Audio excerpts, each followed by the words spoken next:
गणेश जी, मैं जो आपको महादेव के 19 अवतारों की कथा बताने जा रहा हूँ, उनमें प्रथम नाम प्रभु पिपलाद का आता है। प्रभु पिपलाद?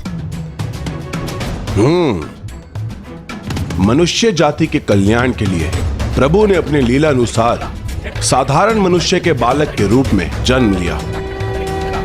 किंतु दुख की बात तो ये थी कि उनके जन्म लेते ही उनकी माता सुवर्चा को उनका त्याग करने के लिए विवश होना पड़ा।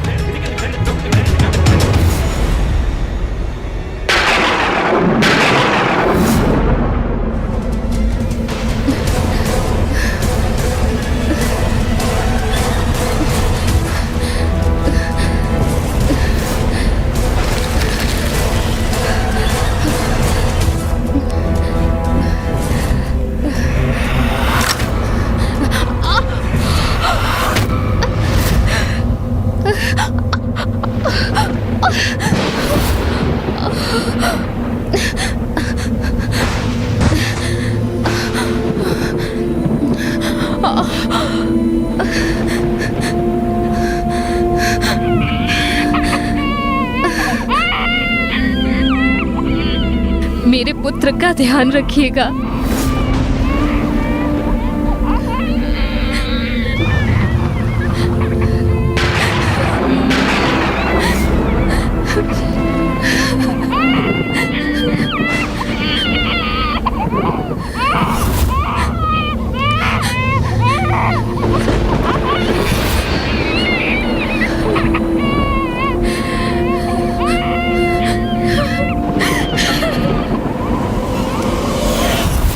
कोई माता अपने नवजात शिशु को वन में वृक्ष के नीचे छोड़कर कैसे जा सकती है?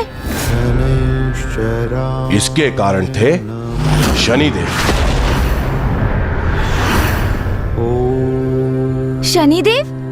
वही शनिदेव जो नवग्रहों में से एक है? हाँ, वही कर्म फलदाता। कठोर वक्र दृष्टि है उनकी। वही हैं शनिदेव। और उन्हीं को ही नियंत्रित करने के लिए प्रभु महादेव को उनका पहला अवतार लेना पड़ा।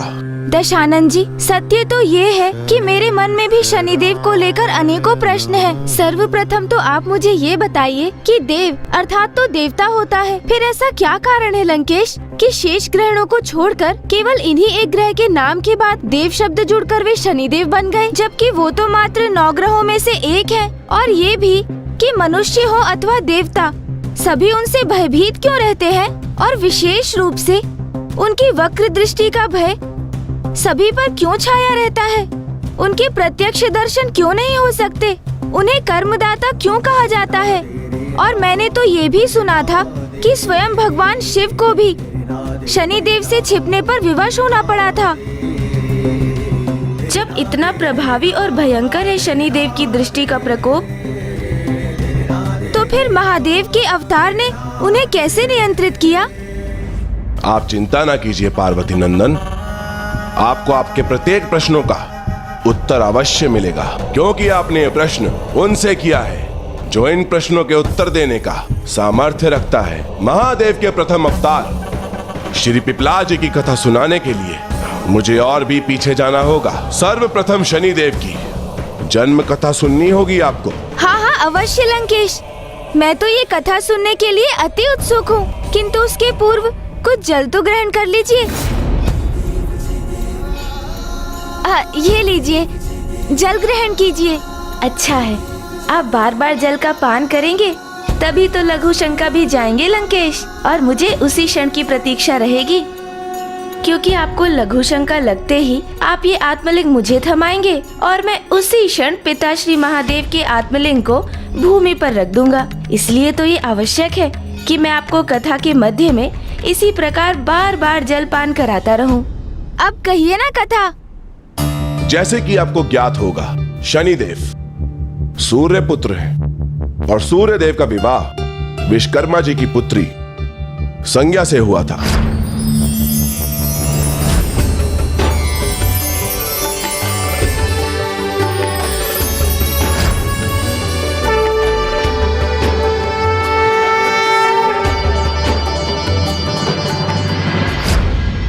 अर्थात शनिदेव के माता पिता सूर्यदेव एवं माता संज्ञा है? नहीं, देवी संज्ञा शनिदेव की माता नहीं थी। तो फिर कौन है उनकी माता? वही तो मैं कहने जा रहा हूँ गणेश जी, मुझे एक बार कथा सुनाने तो दीजिए। हाँ अवश्य, आप कहिए ना। सूर्यदेव और देवी संज्ञा की 3 संतान थी।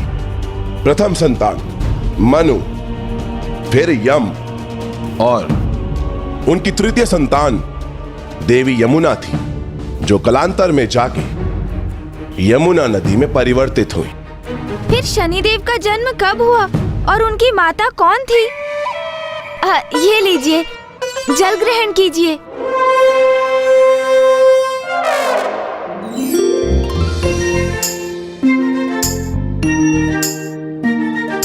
थोड़ा और ग्रहण कीजिए। चतुर चतुर चतुर चतुर ज्ञानी, चतुर चतुर चतुर चतुर ज्ञानी। अब जब मैं कथा सुनाऊंगा, आप कृपया करके उसमें बाधा मत डालिएगा। जी दशानन। सूर्यदेव और देवी संज्ञा के बीच में अत्यधिक प्रेम था, किंतु सूर्यदेव का तेज दिन प्रतिदिन बढ़ता ही जा रहा था। तो देवी संज्ञा उनके तेज की तीव्रता को सहने में असमर्थ होने लगी। प्रिय,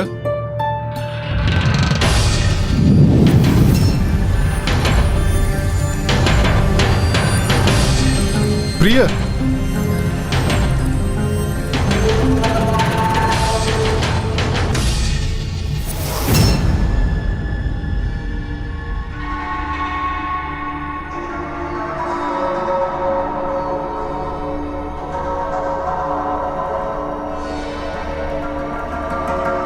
कितने दुर्भाग्य की बात है कि मेरी पत्नी ही मुझसे अपना श्रृंगार छुपा रही है।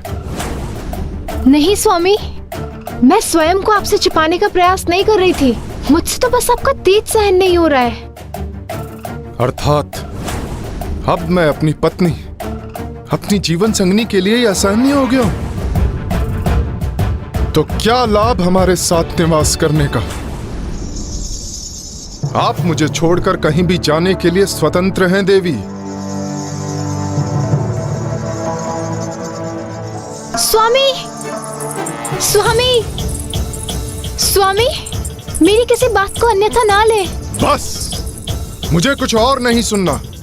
स्वामी,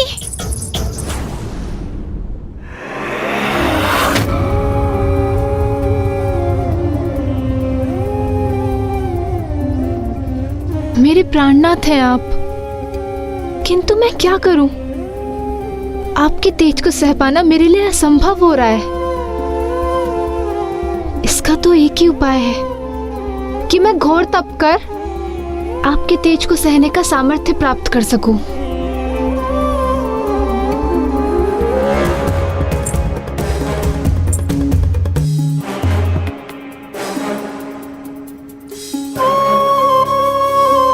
किंतु अभी मैं आपको छोड़ के गई तो आप इसका कोई अन्य अनर्थ ना निकाल लें और इससे हमारे मध्य में दूरी और ना बढ़ जाए।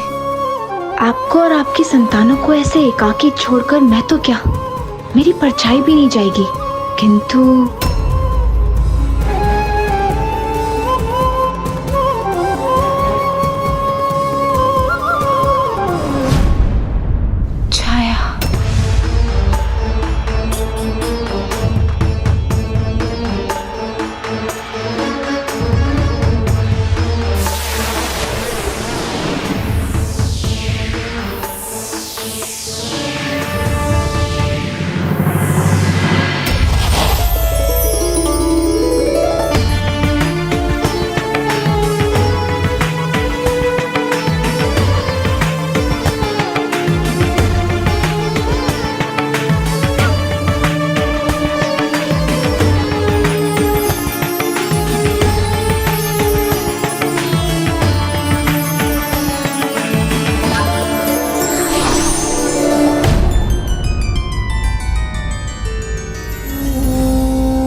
देवी, मैं सूर्यदेव की पत्नी संज्ञा हूँ और आप मेरी छाया हैं। मुझसे पृथक ना आपका कोई अस्तित्व था, ना कोई पहचान, किंतु अब मैंने आपको अपनी प्रतिछाया से रचा है, तो आपको मेरे प्रत्येक आदेश का पालन करना होगा। अवश्य देवी संज्ञा, आपकी छाया होने के नाते आपके प्रत्येक आदेश का पालन करना मेरा धर्म है। कहिए, आपका क्या आदेश है? मैं अपने स्वामी का तेज सह पाने में असमर्थ हूँ और स्वयं को उनके योग्य बनाने के लिए मैं तप करने जाना चाहती हूँ, किंतु मैं ये भी चाहती हूँ कि मेरी अनुपस्थिति का भान किसी को ना हो, स्वामी को भी नहीं। इसलिए मेरे यहाँ लौटने तक आपको देवी संज्ञा बनकर यहाँ पे रहना होगा। आप मेरी छाया से उत्पन्न हुई हैं, इसलिए आप पर स्वामी के तेज का कोई प्रभाव नहीं पड़ेगा। आपको मेरे पति और संतानों के प्रति मेरे सभी दायित्व निभाने होंगे। ये आप क्या कह रही हैं देवी संज्ञा?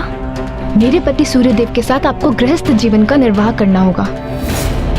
समस्त संसारिक सुख देने होंगे आपको उन्हें, यही मेरी आज्ञा है।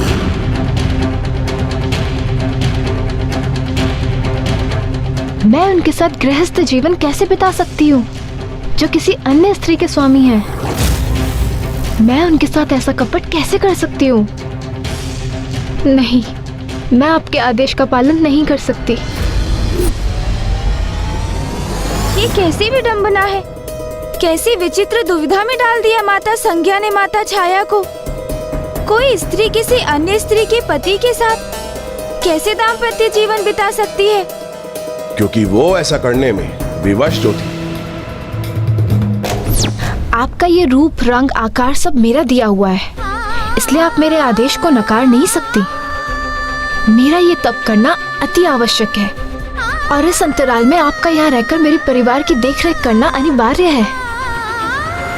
और जब मैं यहाँ लौटूं, तो आपको मुझ में पुनः समाहित होना होगा और आपको मुझे एक और वचन देना होगा कि हमारे इस संवाद की सूचना किसी को नहीं होनी चाहिए और किसी को ये ज्ञात नहीं होना चाहिए कि आप देवी संज्ञा नहीं, देवी छाया है।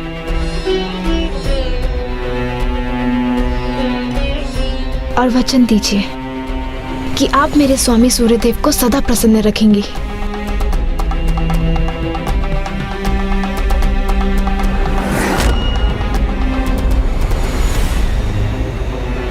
मैं आपको वचन देती हूँ, मैं आपको वचन देती हूँ। कितनी दुखद बात है ये। माता छाया को माता संज्ञा के आदेश का पालन करना पड़ा। हाँ, क्योंकि देवी छाया के लिए ये इतना सरल नहीं था। किसी के आदेश पर उसके पति को अपना पति मान लेना, किंतु देवी छाया को यही असंभव कार्य संभव कर दिखाना था।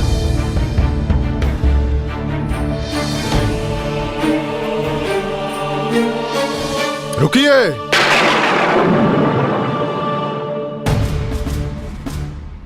मैं इस प्रकार विचलित होकर सूर्यदेव के समक्ष आई तो कदाचित वो ज्ञात कर लेंगे कि मैं देवी संज्ञा नहीं, किंतु मैं इन्हें सत्य का ज्ञात होने नहीं दे सकती।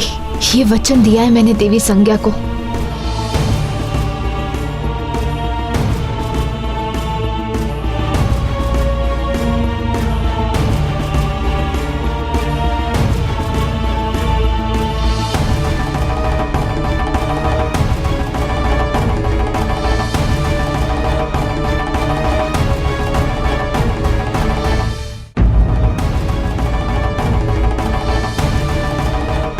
पूर्व में आप पर क्रोधित होने के लिए मैं क्षमा चाहता हूं। कदाचित मैं अधिक आवेशित हो गया था।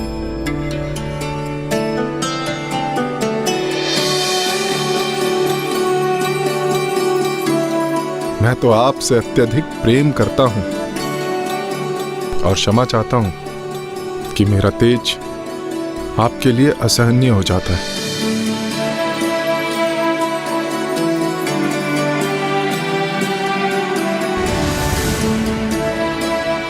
आरंभ में तो विवश होकर उन्होंने गृहिणी के समस्त अपने दायित्व निभाए, किंतु फिर उनके भीतर स्नेह एवं सेवा की भावना जागृत हुई और देवी छाया जैसे भूल ही गई थी कि ये उनका गृह एवं गृहस्थी नहीं।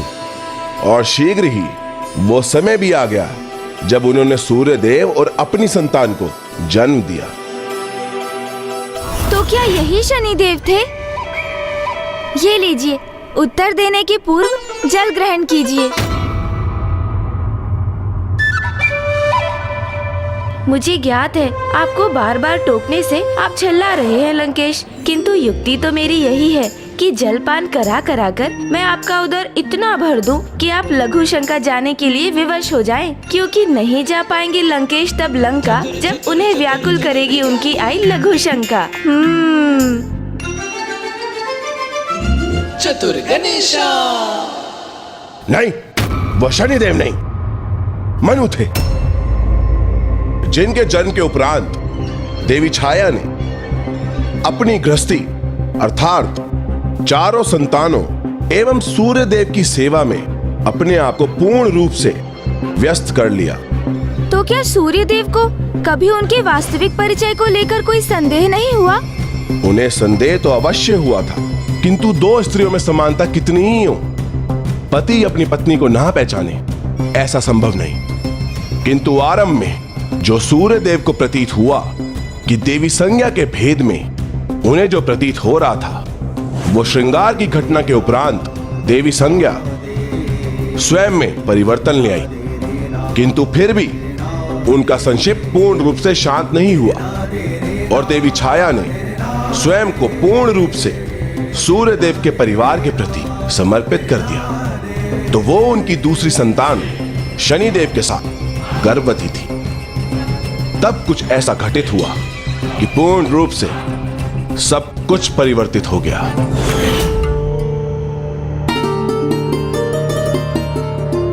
प्रिय,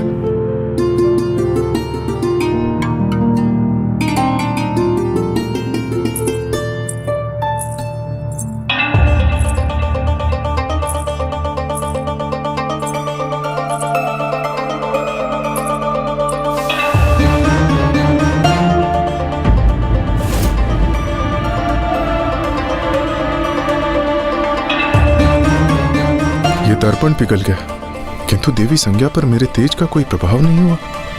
यह कैसे संभव? क्या रहस्य है इसके पीछे?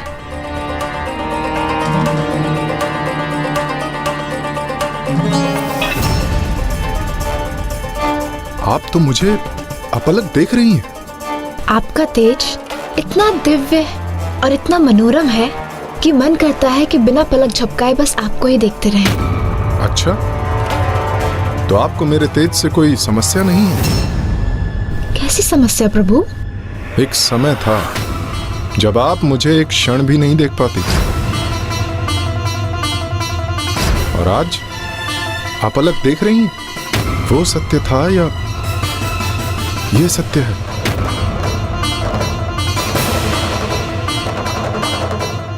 कभी कभी मुझे प्रतीत होता है जैसे तब मैं आपसे परिचित नहीं था, फिर प्रतीत होता है कि अब मैं अपनी पत्नी को नहीं जानता।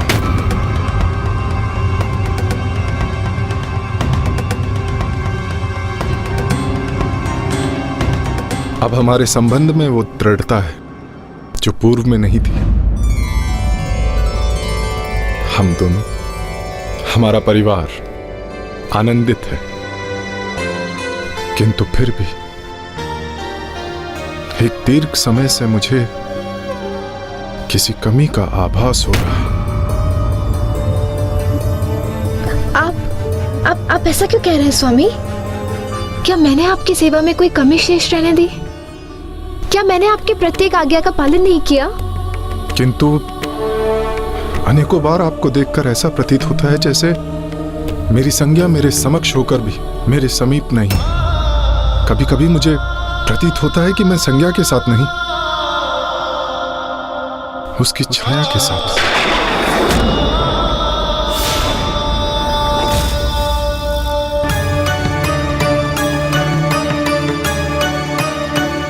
आप शांत क्यों हैं? कुछ कहती क्यों नहीं? मेरी पत्नी होकर भी आप मुझसे कुछ छुपा रही हैं।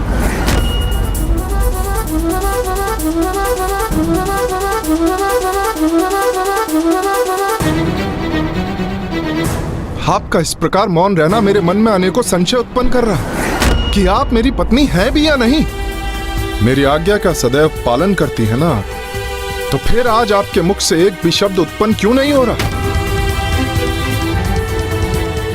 कैसे बताऊं आपको स्वामी, देवी संज्ञा को वचन जो दिया है मैंने, मैं वचनबद्ध हूँ। पति का पत्नी से और पत्नी का पति से कुछ भी गुप्त रखना ग्रस्त जीवन की मर्यादा के विरुद्ध है।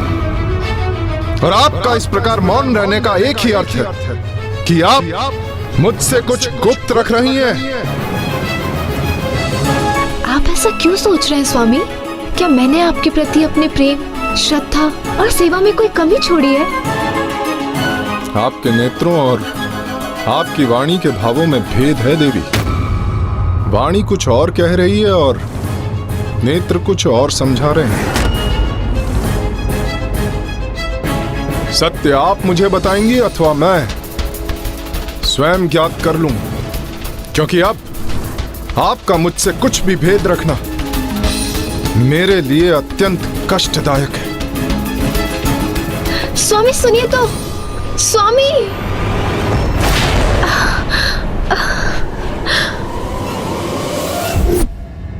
माता छाया कितनी लाचार थी। वो सत्य को उजागर भी नहीं कर सकती और फिर उसे गुप्त भी नहीं रख सकती थी। और फिर जैसे जैसे समय बढ़ता गया, उन दोनों के मध्य भेद बढ़ते गए और सूर्यदेव ने अपनी सेवा से उन्हें वंचित कर दिया।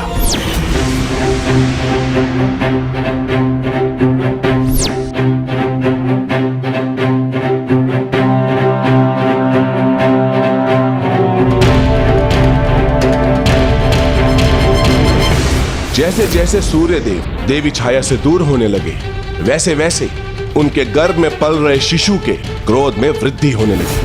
अर्थात वहाँ जो भी घटित हो रहा था, गर्भ के भीतर शिशु रूप में शनिदेव उस संपूर्ण घटनाक्रम के साक्षी थे। फिर क्या हुआ लंकेश जी? सूर्यदेव के व्यवहार में आते परिवर्तन और उनकी पीड़ा में वृद्धि से देवी छाया को कष्ट होने लगा और देवी छाया ने वो निर्णय लिया जो कदाचित उन्हें नहीं लेना चाहिए था।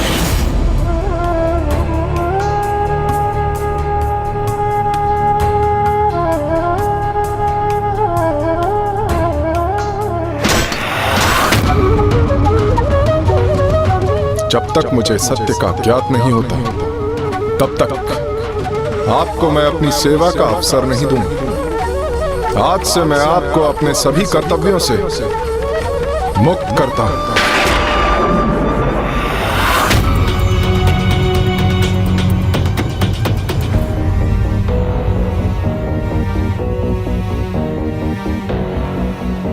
बस अब बहुत हुआ।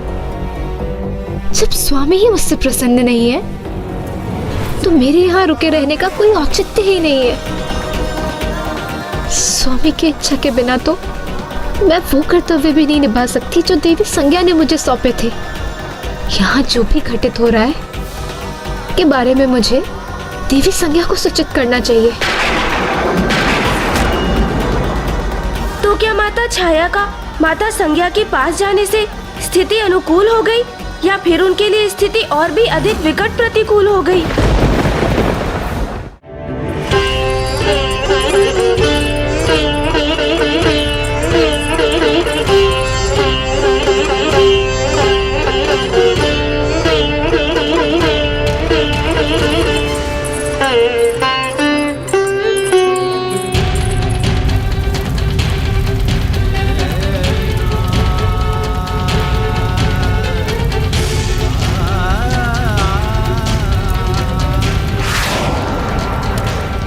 देवी छाया ये भूल गई थी कि सूर्यदेव की दृष्टि कभी भी किसी पे भी पड़ सकती है।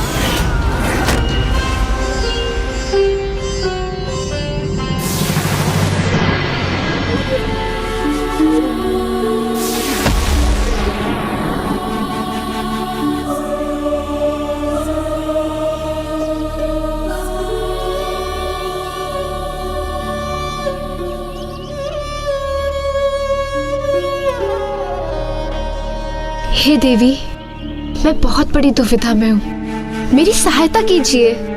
आपकी छाया होने के कारण मैं जानती हूँ कि आप देवी संज्ञा ही है। कृपया मुझे दर्शन देने की कृपा करें। मेरी इस उलझन को मिटाने में मेरी सहायता करें देवी। आपके दिए दायित्व को निभाने में मैं असमर्थ हूँ देवी। कृपया मेरी सहायता कीजिए देवी, कृपया मेरी सहायता कीजिए।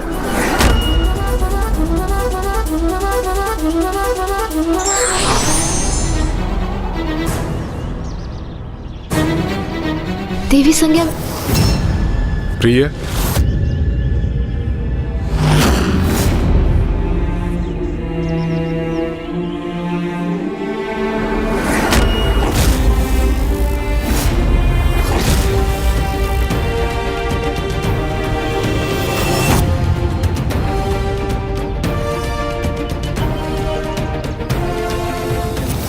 सूर्यदेव के आते ही देवी संज्ञा पुनः मुड़ गई, मुख मोड़ लिया अपने स्वामी से। अर्थात अब सूर्यदेव को ज्ञात हो चुका है कि उनके तेज के समक्ष जो खड़ी रह सकती है वो केवल मैं हूँ, इसलिए अब वो मुझे ही स्वीकार करेंगे, देवी संज्ञा को नहीं।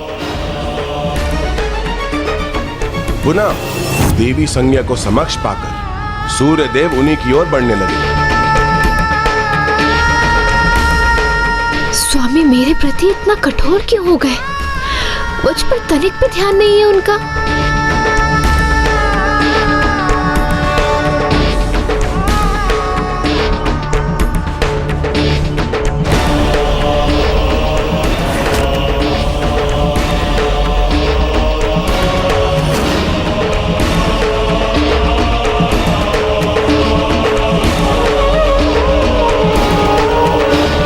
तो क्या अब स्वामी के जीवन में मेरा कोई स्थान शेष नहीं?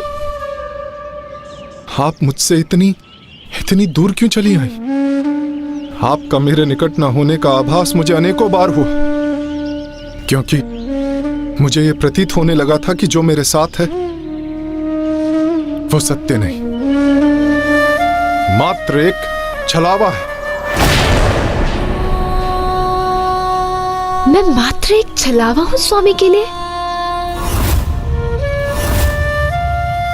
किंतु स्वामी आपको ये आभास कैसे हुआ कि आपके साथ जो है वो मैं नहीं? देवी छाया तो सर्वथा मेरे ही समान है। मेरे जीवन का अभिन्न अंग है आप, मेरी जीवन संगनी है। आपके साथ से मुझे पूर्णता प्राप्त होती है, तो आपका मेरे साथ ना होने का आभास मुझे कैसे नहीं होता? और वैसे भी इस अवधि में जो मेरे साथ थी वो कभी भी आपके समान मुझे प्रतीत नहीं हुई। स्वामी ने मुझे पल भर में ही स्वयं के जीवन से विलग कर दिया।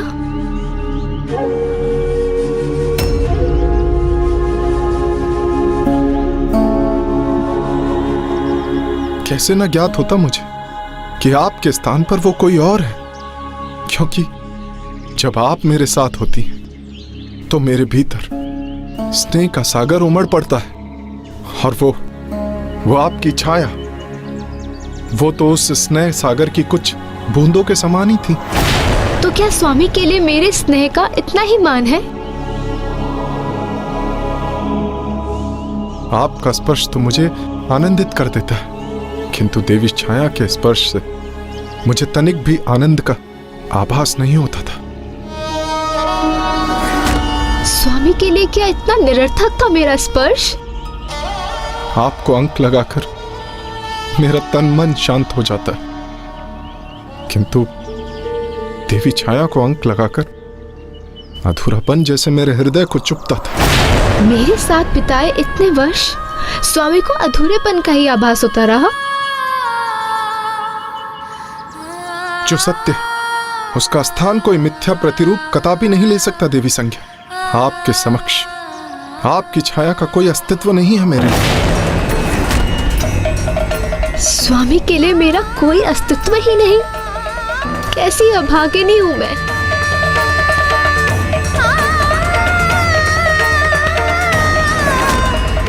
इसलिए आप मेरे साथ लौट चलिए देवी संज्ञा, क्योंकि मुझे कोई और नहीं, केवल आपका साथ चाहिए। स्वामी का प्रत्येक शब्द तो एक नुकीले बाण के समान मेरे हृदय को आहत कर रहा है। स्वामी, मेरे प्रति आपके अपार स्नेह का भान है मुझे, और मैं भी आपसे उतना ही प्रेम करती हूँ, किंतु आपका तीव्र तेज मुझे विचलित करता है। मुझे क्षमा कीजिए, मैं अभी आपके साथ लौटने में असमर्थ हूँ। कदाचित अब स्वामी को ज्ञात होगा उनके जीवन में क्या महत्व है मेरा, कितना अपार प्रेम दिया है मैंने उन्हें, कैसी अटूट श्रद्धा, समर्पण और निष्ठा से उनके प्रति अपने सभी कर्तव्यों का निर्वाह किया है मैंने, कैसे बिना कुछ कहे इतने वर्षों तक उनके तेज को भी सहा है। हाँ स्वामी, आपका अनंत तेज नहीं सहा जाता इस अभागिन से।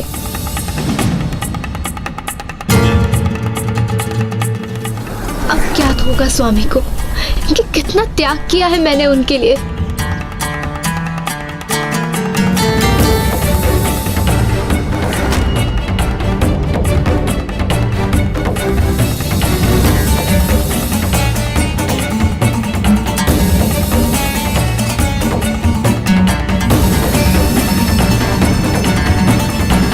फिर क्या हुआ?